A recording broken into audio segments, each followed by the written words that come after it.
Good evening, friends. I hope we are having a fabulous day today. Oh, these headphones mess with my hair. I am so sorry. Gotta look at that mess. Um, it is Thursday, September 12th. Tomorrow is Friday the 13th. And a full moon. So wish this teacher luck. Just kidding.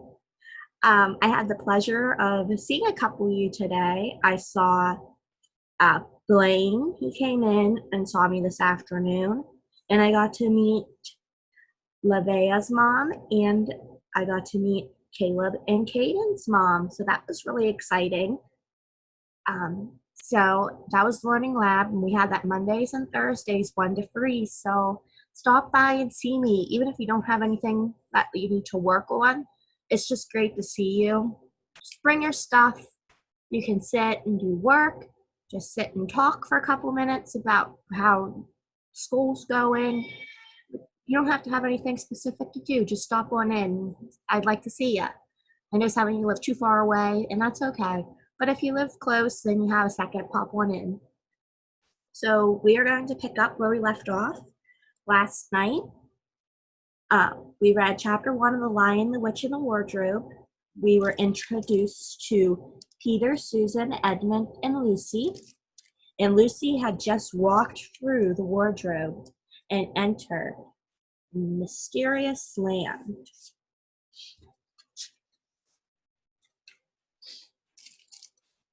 Chapter 2, What Lucy Found There. Good evening, said Lucy. But the fawn was so busy picking up its parcels that at first it did not reply. When it had finished, it made her a little bow. Good evening, said the fawn. Excuse me, I don't want to be inquisitive, but should I be right in thinking that you are a daughter of Eve?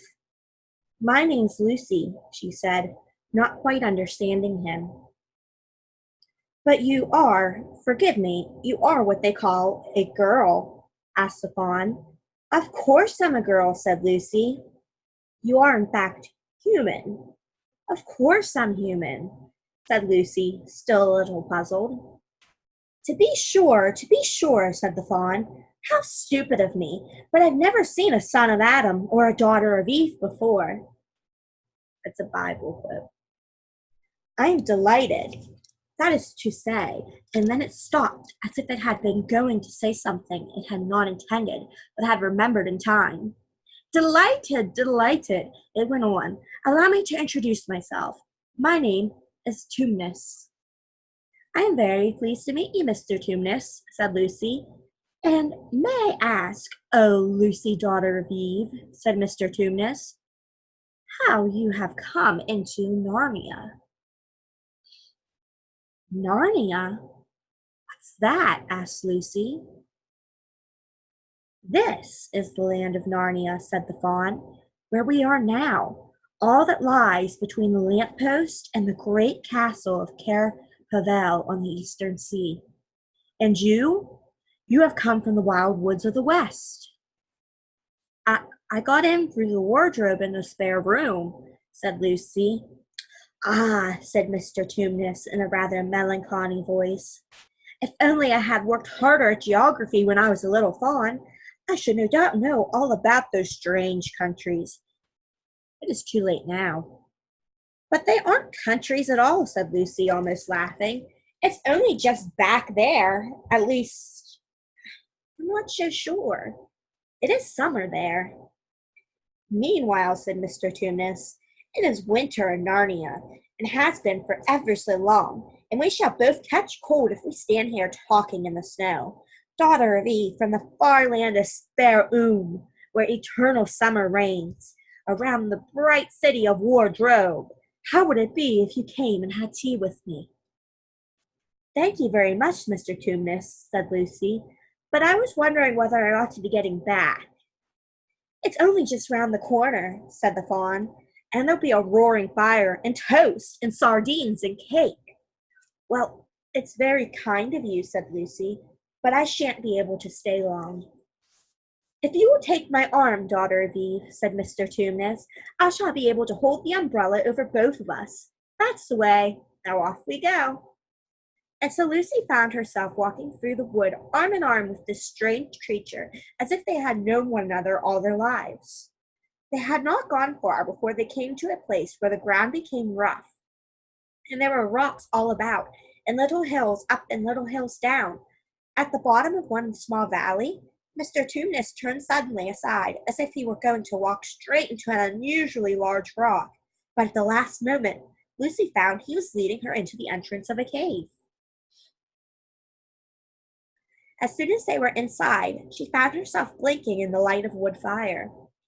Then Mr. Tumnus stooped and took a flaming piece of wood out of the fire, with a neat little pair of tongs, and lit a lamp. "Now we shan't be long," he said, and immediately put a kettle on. Lucy thought she had never been in a nicer place. It was a little dry, clean cave of reddish stone, with a carpet on the floor and two little chairs. "One for me and one for a friend," said Mr. Tumnus. "And a table and a dresser and a mantelpiece over the fire, and above that a picture of an old faun with a gray beard. In one corner there was a door which Lucy thought must lead to Mr. Tumnus's bedroom, and on one wall was a shelf full of books." Lucy looked at these while he was setting out the tea things. They had titles like "The Life and Letters of Silnus," or "Nymphs and Their Ways or Men," "Monks and Gamekeepers," "A Study in Popular Legend," or "Is Man a Myth?" "Now, daughter of Eve," said the faun, and really it was a wonderful tea. There was a nice brown egg, lightly boiled, for each of them, and then sardines on toast, and then buttered toast, and then honey with toast, and then a sugar-topped cake. And when Lucy was tired of eating, the faun began to talk. He had wonderful tales to tell of life in the forest.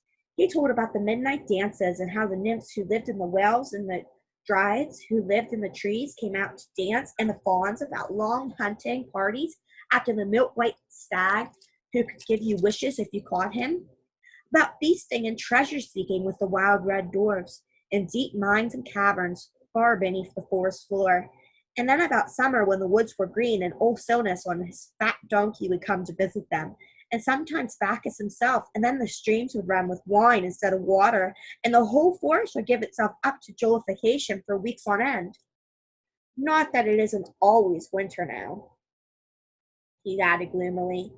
Then, to cheer himself up, he took out from its case on the dresser a strange little flute that looked as if it were made of straw, and began to play. And the tune he played made Lucy want to cry and laugh and dance and go to sleep, all at the same time. It must have been hours later when she shook herself and said, "Oh, Mr. Tumnus, I'm so sorry to stop you, and I do love that tune, but really, I must go home. I only meant to stay for a few minutes." "It's no good now, you know," said the faun, laying down its flute and shaking its head at her very sorrowfully. "No good," said Lucy, jumping up and feeling rather frightened. "What do you mean?" "I've got to go home at once. The others will be wondering what has happened to me." But a moment later she asked, "Mr. Tumnus, whatever is the matter?" For the fawn's brown eyes had filled with tears, and then the tears began trickling down its cheeks, and soon they were running off the end of his nose, and at last it covered its face with its hands and began to howl. "Mr. Tumnus, Mr. Tumnus," said Lucy in great distress. Don't! What is the matter? Aren't you well? Dear Mr. Tumnus, do tell me what is wrong." But the fawn continued sobbing, as if its heart would break, and even when Lucy went over and put her arms round him and lent him her handkerchief, he did not stop. He merely took the handkerchief and kept on using it, wringing it out with both hands whenever it got too wet to be any more use, so that presently Lucy was standing in a damp patch. "Mr. Tumnus," bawled Lucy in his ear, shaking him, "do stop! Stop it at once! You ought to be ashamed of yourself, a great big fawn like you! What on earth are you crying about?" Oh, sobbed Mr. Tumnus. "I'm crying because I'm such a bad fawn." "I don't think you're a bad fawn at all," said Lucy. "I think you are a good fawn. You're the nicest fawn I've ever met." Oh, you wouldn't say that if you knew," replied Mr. Tumnus, between his sobs. "No, I'm a bad fawn, I don't suppose there ever was a worse fawn since the beginning of the world. But what have you done? Asked Lucy. My old father now, said Mr. Tumnus. That's his picture over the mantelpiece. He would never have done a thing like this. A thing like what? Said Lucy. Like what I've done, said the fawn. Taken service under the White Witch. That's what I am. I'm in the pay of the White Witch. The White Witch? Who is she? Why, it is she that has gone all Narnia under her thumb. It's she that makes it always winter and never Christmas. Think of that. How awful, said Lucy. But what does she pay you for? That's the worst of it, said Mr. Tumnus with a deep groan. I'm a kidnapper for her. That's what I am. Look at me, daughter of Eve. Would you believe that I'm the sort of fawn to meet a poor, innocent child in the wood, one that had never done me any harm, and pretend to be friendly with it, and invite it home to my cave, all for the sake of lulling it asleep and then handing it over to the White Witch? No, said Lucy, I'm sure you wouldn't do anything of the sort. But I have, said the fawn. Well, said Lucy rather slowly, for she wanted to be truthful and yet not be too hard on him. Well, that was pretty bad, but you're so sorry for it that I'm sure you will never do it again. Daughter of Eve, don't you understand? Said the fawn. It isn't something I have done. I'm doing it now, this very moment. What do you mean? Cried Lucy, turning very white. You are the child, said Tumnus. I had orders from the White Witch that if I ever saw a son of Adam or a daughter of Eve in the wood, I was to catch them and hand them over to her, and you are the first I ever met. And I've pretended to be your friend and asked you to tea, and all the time I've been meaning to wait till you were asleep and then go and tell her. Oh, but you won't, Mr. Tumnus, said Lucy. You won't, will you? Indeed, you really mustn't. And if I don't, said he, beginning to cry again, she's sure to find out. And she'll have my tail cut off, and my horns sawed off, and my beard plucked out, and she'll wave her wand over my beautiful cloven hooves and turn them into horrid solid hooves like a wretched horse's. And if she is extra and especially angry, she'll turn me into stone, and I shall be only a statue of a fawn in her horrible house until the four thrones at Cair Paravel are filled, and goodness knows when that will happen, or whether it will ever happen at all. I'm very sorry, Mr. Tumnus, said Lucy, but please let me go home. Of course I will, said the fawn. Of course, I've got to. I see that now. I hadn't known what humans were like before I met you. Of course I can't give you up to the witch. Not now that I know you, but we must be off at once. I'll see you back to the lamppost. I suppose you could find your own way from there back to spare room and wardrobe. I'm sure I can, said Lucy. We must go as quietly as we can, said Mr. Tumnus. The whole wood is full of her spies. Even some of the trees are on her side. They both got up and left the tea things on the table, and Mr. Tumnus once more put up his umbrella and gave Lucy his arm, and they went out into the snow. The journey back was not at all like the journey to the fawn's cave.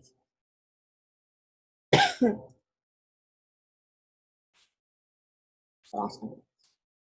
They stole along as quickly as they could, without speaking a word, and Mr. Tumnus kept to the darkest places. Lucy was relieved when they reached the lamp-post again. Do you know your way from here, daughter of Eve? Said Tumnus. Lucy looked very hard between the trees and could just see in the distance a patch of light that looked like the daylight. Yes, she said. I can see the wardrobe door. Then be off home as quick as you can, said the fawn. Can you ever forgive me for what I meant to do? Why, of course I can, said Lucy, shaking him heartily by the hand. And I do hope you won't get into dreadful trouble on my account. Farewell, daughter of Eve, said he. Perhaps I may keep the handkerchief? Rather, said Lucy, and then ran toward the far-off patch of daylight as quickly as her legs would carry her. And presently, instead of rough branches brushing past her, she felt coats. And instead of crunching snow under her feet, she felt wooden boards. And all at once she found herself jumping out of the wardrobe into the same empty room from which the whole adventure had started. She shut the wardrobe door tightly behind her and looked around, panting for breath. It was still raining, and she could hear the voices of the others in the passage. I'm here, she shouted. I'm here. I've come back. I'm all right. We'll save the next chapter for tomorrow. It will be Edmund and the wardrobe. Do you think Edmund will go explore? Will he meet the fawn? Or the white witch? We shall see.